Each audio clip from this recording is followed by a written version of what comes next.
suficiente, pero no se preocupe, esta también es mi primera operación. Todos queremos una fe confiable. Por eso, la fe que no puede ser probada no puede ser confiada. Leamos Hebreos 11:17. Por la fe Abraham, cuando fue probado, esta palabra probado significa que fue puesto a prueba, ofreció a Isaac, y el que había recibido las promesas ofrecía su primogénito, habiéndosele dicho, en Isaac te será llamada descendencia.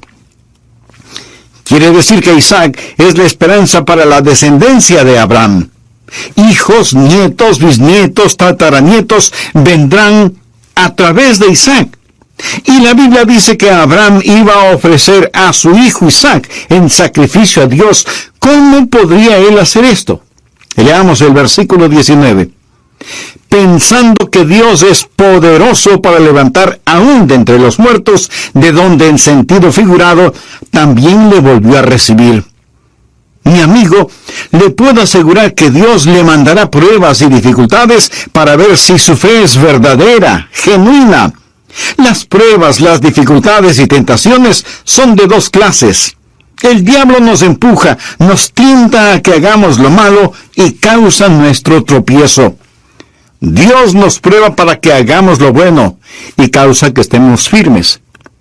Y lo que Dios quiere hacer es que nuestra fe sea fuerte y pura.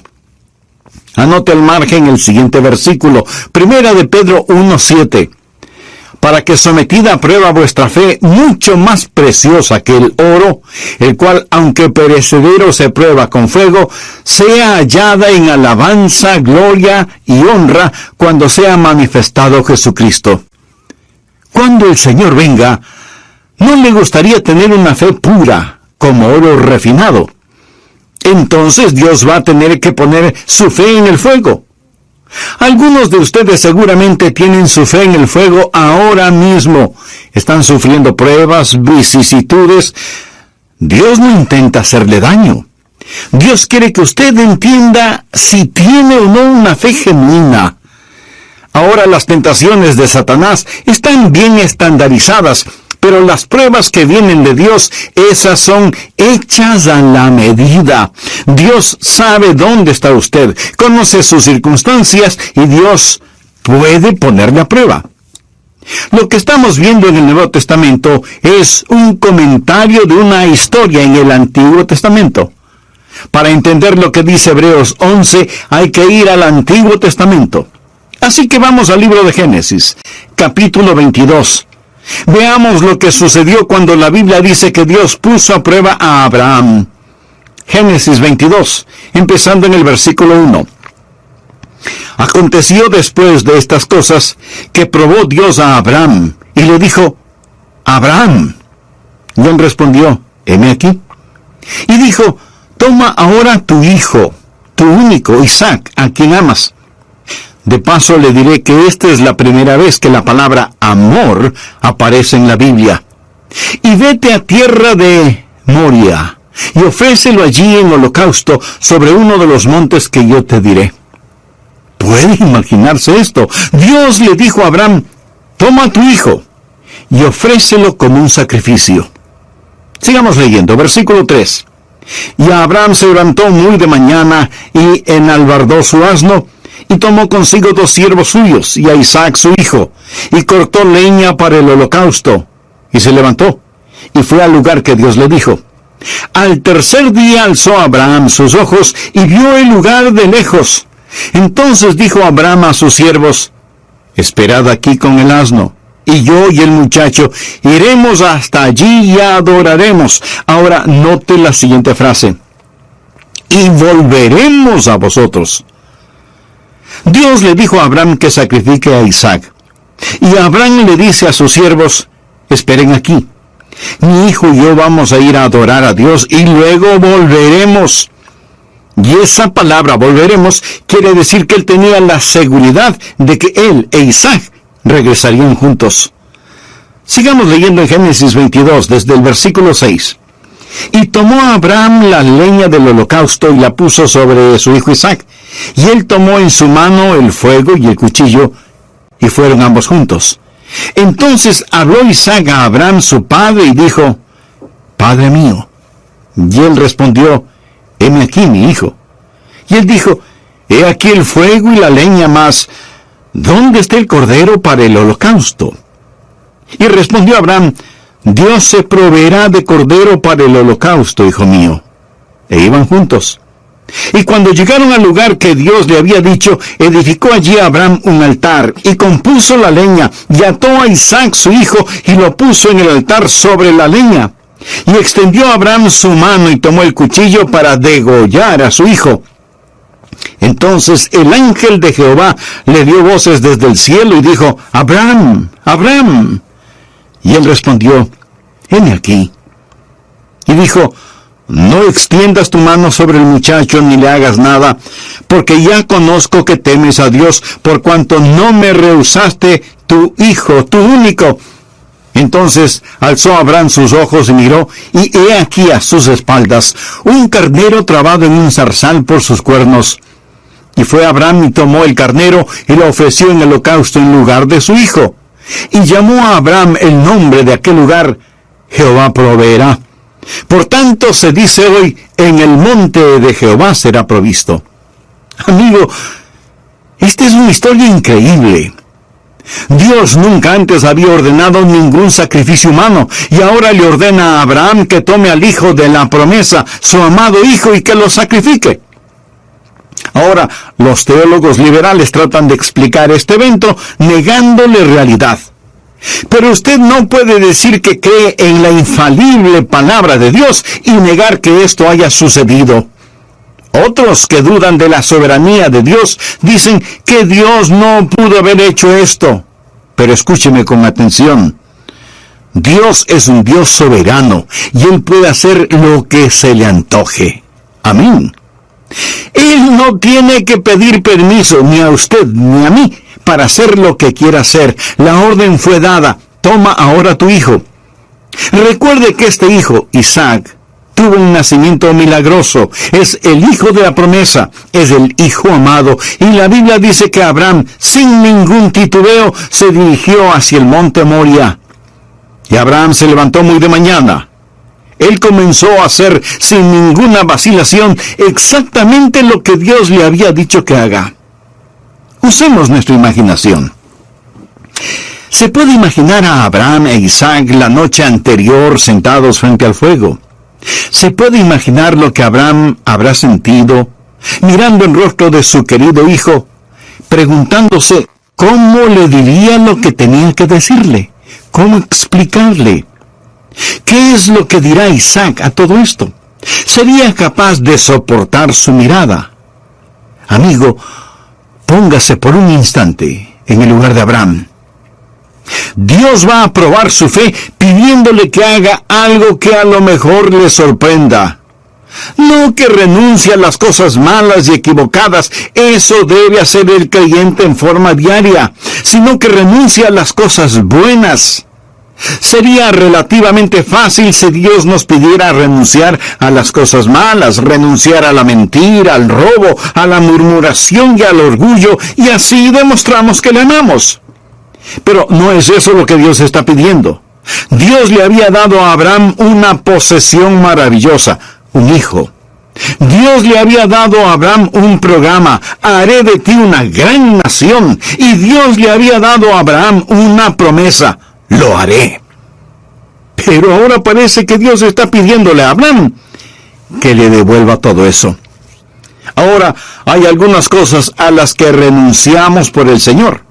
Pero la prueba de fe que está enfrentando Abraham no es lo que él renuncia por el Señor, sino que devuelva las bendiciones que Dios mismo le había prometido y le había dado. Voy a hacerle una pregunta con la que estuve luchando antes de preparar este mensaje. ¿Está usted listo a devolverle a Dios sus bendiciones?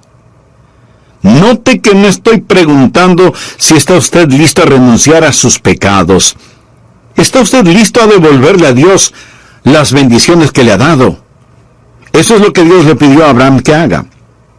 Hoy quiero dejar 3 preguntas en su corazón para ver si su fe puede pasar la prueba. Primera pregunta: Puedo confiar a Dios las posesiones que Él mismo me ha dado. Retornemos al libro de Hebreos capítulo 11, versículo 17. Por fe Abraham, cuando fue probado, ofreció a Isaac, y el que había recibido las promesas ofrecía a su unigénito. Ahora, la prueba era sobre el regalo que Dios le dio a Abraham. ¿Por qué esa prueba? Podría haber sido que Abraham estaba amando más a Isaac de lo que amaba a Dios. ¿Sería acaso que estaba amando más al regalo que al dador del regalo? Podría haber sido que Dios ahora ocupaba el segundo lugar. Los ángeles dijeron que la prueba era para saber si eso era verdad o no. Amigo, déjeme decirle algo acerca de Dios. Dios nunca, escúcheme bien, Dios nunca aceptará el segundo lugar en su vida detrás de alguien más o de algo más. Muchos de nosotros queremos darle a Dios un lugar en nuestras vidas. Y quiero decir muy enfáticamente que Dios no quiere un lugar en su vida. Y usted dice, entonces le daré la prominencia en mi vida. Amigo, Dios no quiere prominencia en su vida. Dios desea, se merece y demanda preeminencia en su vida. Él jamás será un Dios a medio tiempo compartiendo el trono con alguien más. Y si bien es cierto que muchos de nosotros queremos tener a Dios en nuestras vidas, ¿cuántos de nosotros decimos, Señor, te amo en forma suprema? Debemos tener cuidado de que nuestras bendiciones no se tornen maldiciones. Anote al margen el siguiente versículo. Malaquías 2:2. Si no oyereis, y si no decidís de corazón dar gloria a mi nombre, ha dicho Jehová de los ejércitos, enviaré maldición sobre vosotros. Ahora ponga mucha atención a lo que sigue. Y aún las he maldecido porque no os habéis decidido de corazón. ¿Se da cuenta? Maldeciré tus bendiciones.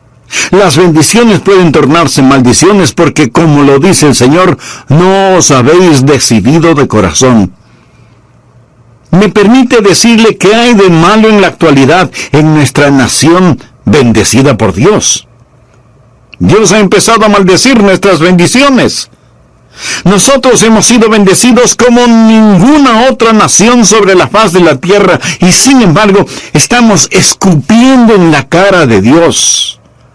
Más vilezas, más inmoralidad, más asesinatos de los que no nacen, más desprecio por Dios, más arrogancia caminando sobre la tierra. Hemos puesto a Dios a un lado y nos hemos concentrado en vanagloriarnos con nuestras bendiciones. Mi país ha sido sumamente bendecido, pero temo que Dios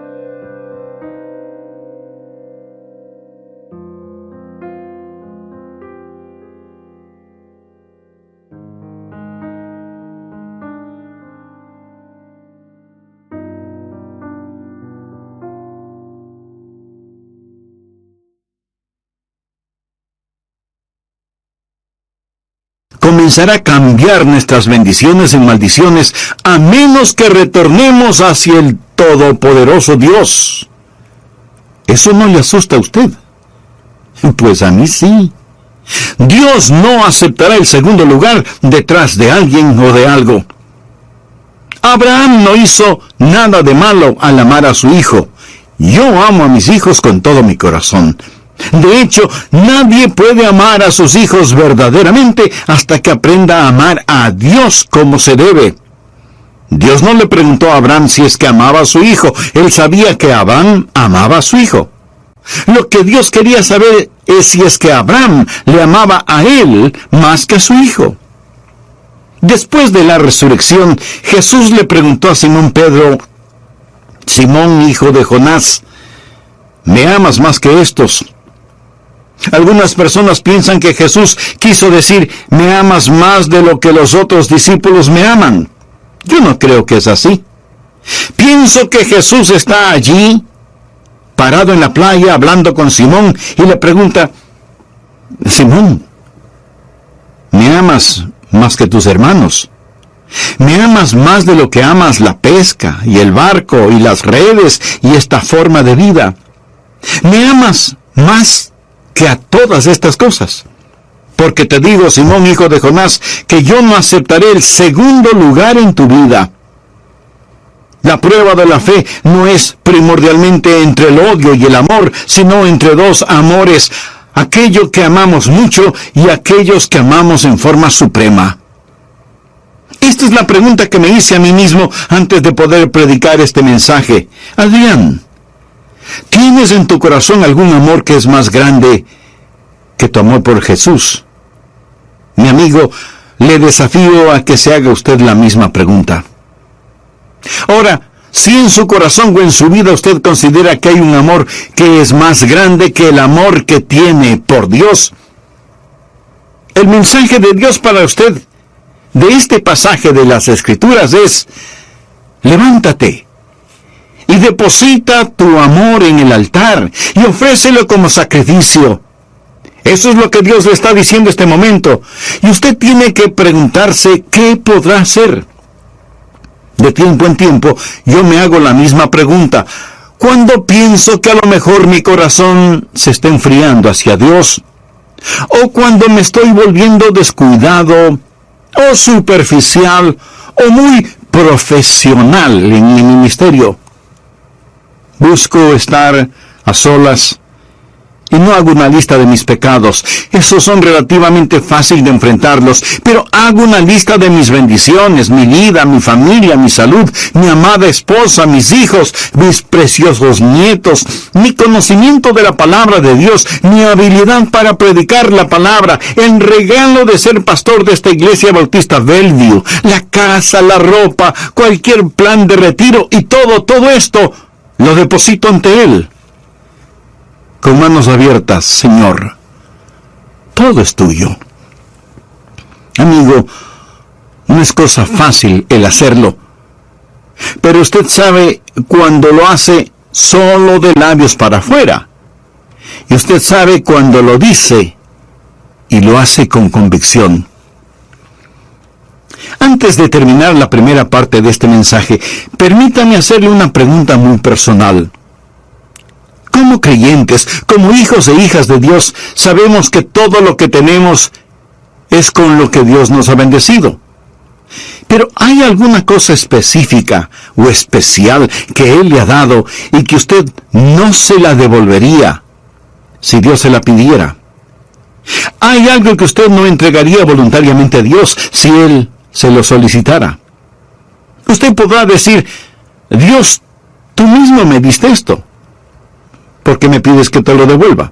Amigo, ese no es asunto suyo.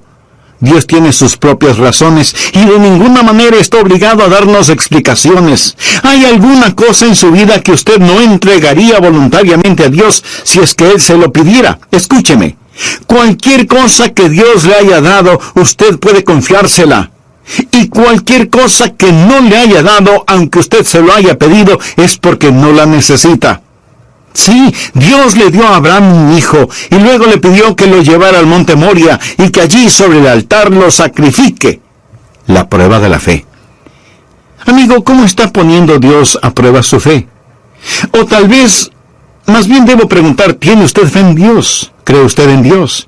¿Entiende el simbolismo del carnero enredado entre las zarzas como una prefigura del sacrificio de Cristo en el Calvario?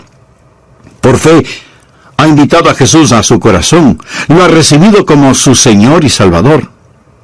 Bien puede hacerlo ahora mismo si repite conmigo la siguiente oración. Querido Dios, vengo a depositar mi fe en ti. Ahora entiendo que todo cuanto tengo tú me lo has dado y te pertenece. Y aún por medio de tu Hijo, el Señor Jesucristo, quieres darme perdón y vida eterna junto a ti.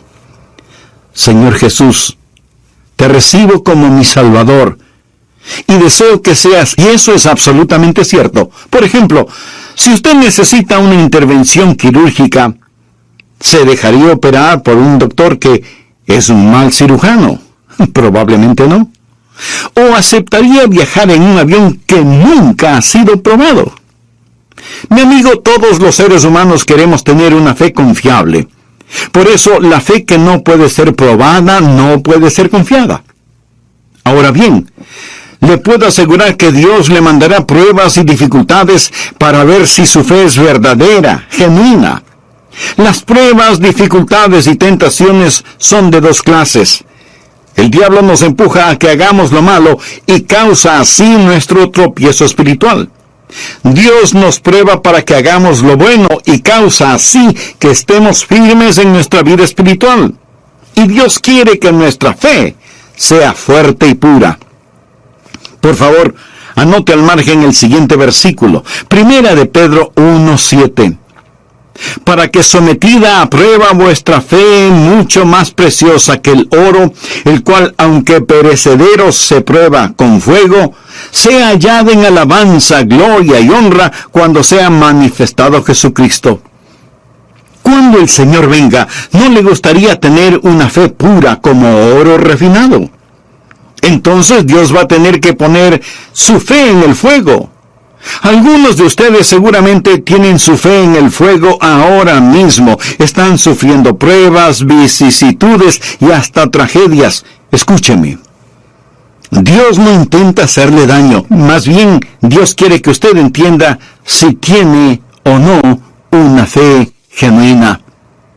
Y Dios va a probar su fe pidiéndole que haga algo que a lo mejor le sorprenda. No tanto que renuncie a las cosas malas y equivocadas, eso debe hacer el creyente en forma diaria, sino que renuncie a las cosas buenas. Sería relativamente fácil si Dios solo nos pidiera renunciar a la mentira, al robo, a la murmuración y al orgullo, si así demostramos que le amamos. Pero no es eso lo que Dios está pidiendo. Dios le había dado a Abraham una posesión maravillosa, un hijo. Dios le había dado a Abraham un programa, haré de ti una gran nación. Y Dios le había prometido que lo haría, pero ahora parece que Dios está pidiéndole a Abraham que le devuelva todo eso. Ahora, hay algunas cosas a las que renunciamos por el Señor.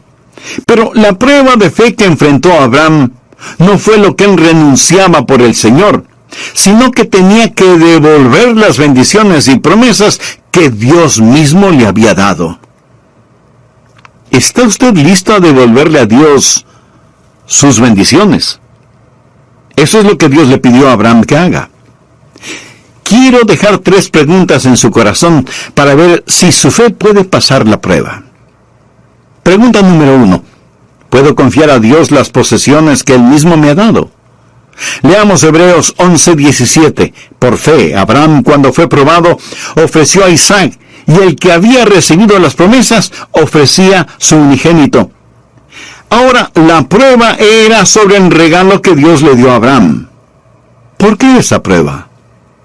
Podría haber sido que Abraham estaba amando más a Isaac de lo que amaba a Dios. ¿Sería acaso que estaba amando más al regalo que al dador del regalo? Podría haber sido que Dios ahora ocupaba un segundo lugar. Amigo, déjeme decirle algo acerca de Dios. Él nunca, escúcheme bien, nunca aceptará el segundo lugar en su vida detrás de alguien más o de algo más. Abraham no hizo nada de malo amando a su hijo. Yo amo a mis hijos con todo mi corazón. De hecho, nadie puede amar a sus hijos verdaderamente hasta que aprenda a amar a Dios como se debe. Y Dios no le preguntó a Abraham si es que amaba a su hijo. Él sabía que Abraham amaba a su hijo. Lo que Dios quería saber es si es que Abraham le amaba a él más que a su hijo. Ahora escúcheme. No es que Dios no sabía que Abraham le amaba, Pero la prueba sirvió más bien para que Abraham mismo descubriera cuánto amaba a Dios. La prueba sirvió para consolidar y reafirmar su fe. ¿Hay alguna cosa específica o especial que Él le ha dado y que usted no se lo devolvería si Dios se lo pidiera? ¿Hay algo que usted no entregaría voluntariamente a Dios si Él se lo solicitara? Dios le dio un hijo a Abraham y luego le pidió que lo llevara al monte Moria y que allí sobre el altar lo sacrifique. La prueba de la fe. La pregunta número 2 es, ¿puedo confiar en Dios con el propósito que Él tiene para mí? Está bien. Ya sé lo que va a suceder. Voy a tener un hijo, y este hijo tendrá hijos, y estos hijos tendrán hijos, así que voy a tener una enorme descendencia, gente de fe. De pronto Dios le dice, quiero que sacrifiques a tu hijo. Eso no tiene ningún sentido. Ningún sentido. Amigo, fe no es primordialmente creer en Dios a pesar de la evidencia. Es el obedecer a Dios a pesar de las consecuencias. ¿Me permite repetir esto? Fe es el obedecer a Dios a pesar de las consecuencias. Sin saber por qué. Sin tener que saber por qué. La obediencia es la gran prueba de nuestra confianza y de nuestra fe. Cuando sabemos que tenemos una palabra de Dios, no la pasamos por el tamiz de nuestro entendimiento, simplemente obedecemos. Hay una sola alternativa frente a la obediencia: la desobediencia.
Por lo tanto, debemos obedecer a Dios.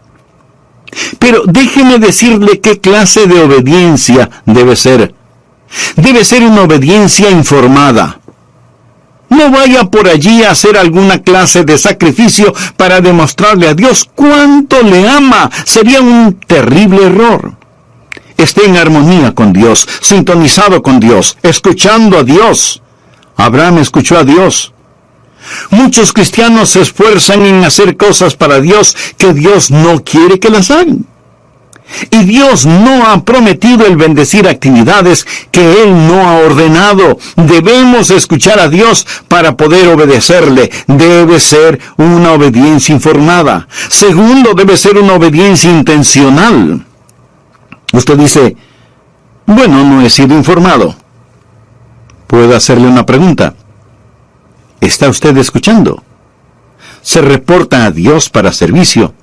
La verdadera obediencia no es meramente la ausencia de realizar lo equivocado. Es el activamente buscar la voluntad de Dios para su vida.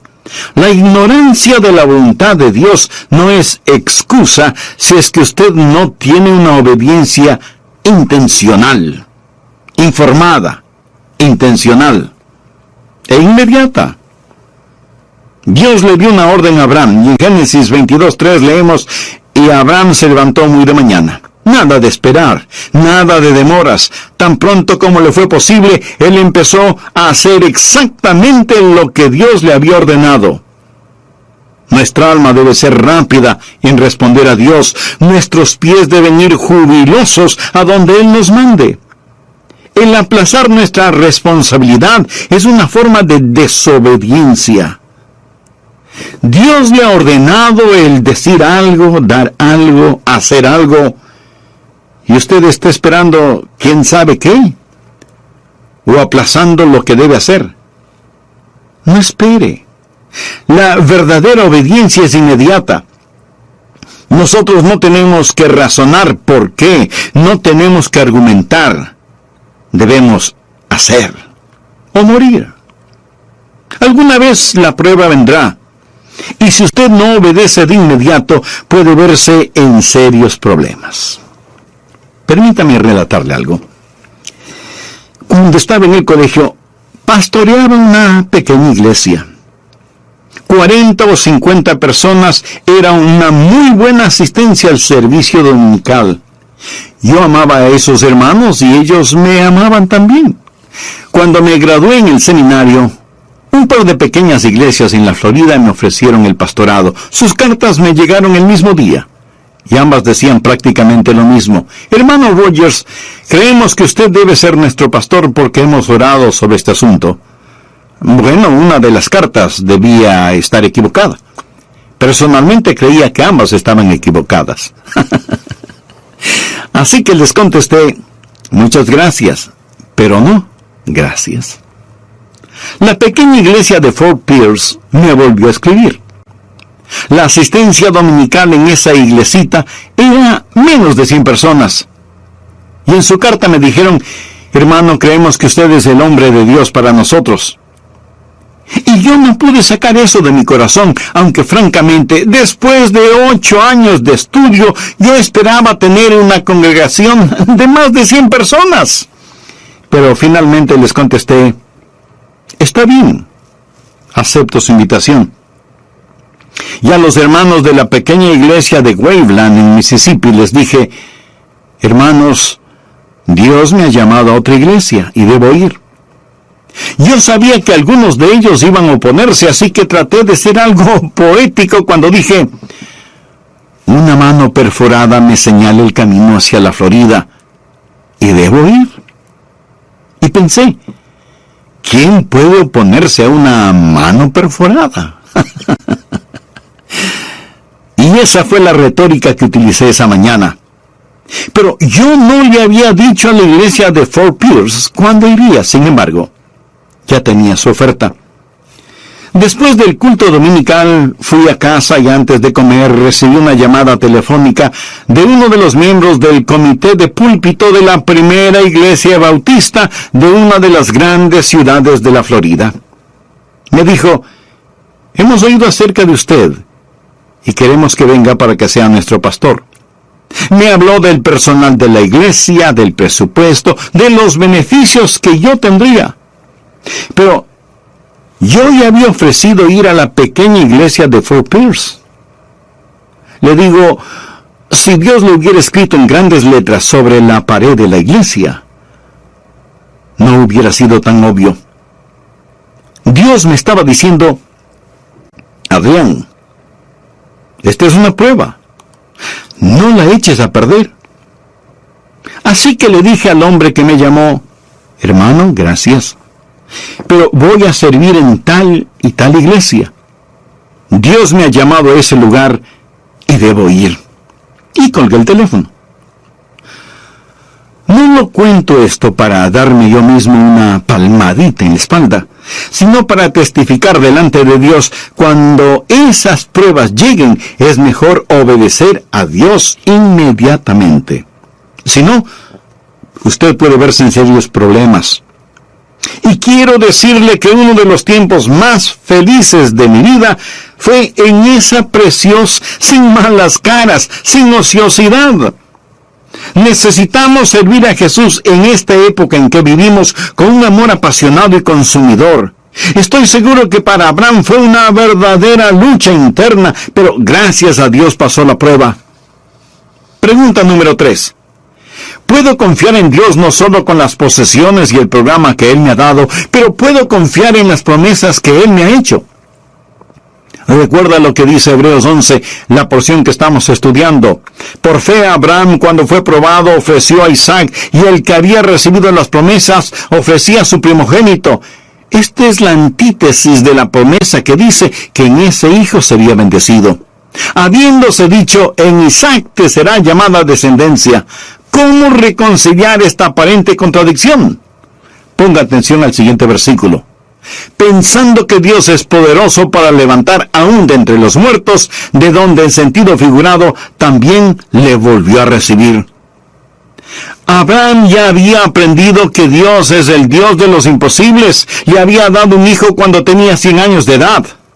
Se imagina a Abraham saliendo de la carpa en donde su esposa había dado a luz, caminando temblorosamente apoyado en un bastón y diciendo emocionado, ¡es un varón! ¡Es un varón! Abraham 100 años de edad, su esposa Sara 90 años de edad y su vientre totalmente estéril. Ellos supieron muy bien que Dios es un Dios de milagros y su fe fue firme para creer a Dios. Abraham no sabía lo que Dios iba a hacer, sencillamente sabía que lo haría, y Dios lo hizo. Dios no permitió que Abraham sacrificara a Isaac. ¿Por qué? Escúcheme. No era a Isaac que Dios quería a Abraham. Y le dijo, ahora sé que me amas más de lo que amas cualquier otra cosa. ¿Cuál es el corazón, el núcleo de este mensaje? Ponga atención. Si lo ama, déjelo ir. Si es que es suyo, lo tendrá de regreso.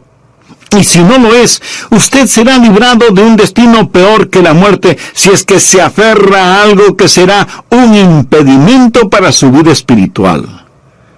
Jesús dijo, porque todo el que quiera salvar su vida la perderá, y todo el que pierda su vida por causa de mí y del Evangelio, la salvará. Dios está diciendo, pierde tu vida por mí y la encontrarás. Hebreos 11:19 declara, pensando que Dios es poderoso para levantar aún de entre los muertos. Aquí la palabra pensando literalmente significa considerando. Conlleva la idea de cálculo. Es la palabra griega de donde tenemos las palabras logística y lógico. Abraham está considerando la situación y dice, Señor, tú me diste este hijo, te lo puedo confiar. Dios, tú tienes un propósito, puedo confiar en ti. Tú me hiciste una promesa y sé que mantendrás tu palabra porque tú no mientes. No tengo que entenderlo, no tengo que filtrarlo por el tamiz de mi conocimiento. ¿Y sabe qué? Dios le devolvió su hijo. Y Abraham llamó ese lugar Jehová Jireh, o sea, Dios proveerá. Allí había un carnero que tomaría el lugar de Isaac. No estuvo ni antes ni después de ser necesario, porque Dios siempre está a tiempo. ¿Cuál es la pregunta que me hice a mí mismo al preparar y predicar este mensaje? Me pregunté, Adrián, ¿hay alguna cosa buena y especial que tú no estarías dispuesto a entregarla? De paso le diré que no estoy hablando de cosas negativas, estoy hablando de bendiciones. Podría ser sus finanzas, su salud, sus hijos o nietos. ¿Hay alguna obediencia que usted no está dispuesto a cumplir, aunque sabe que eso es contradictorio a lo que usted piense la voluntad de Dios para su vida? ¿Hay alguna promesa que no puede confiar a Dios, aunque eso no tenga ningún sentido? Recuerde, no vivimos de explicaciones, vivimos de promesas. Seguramente no le gustó este mensaje. A mí tampoco.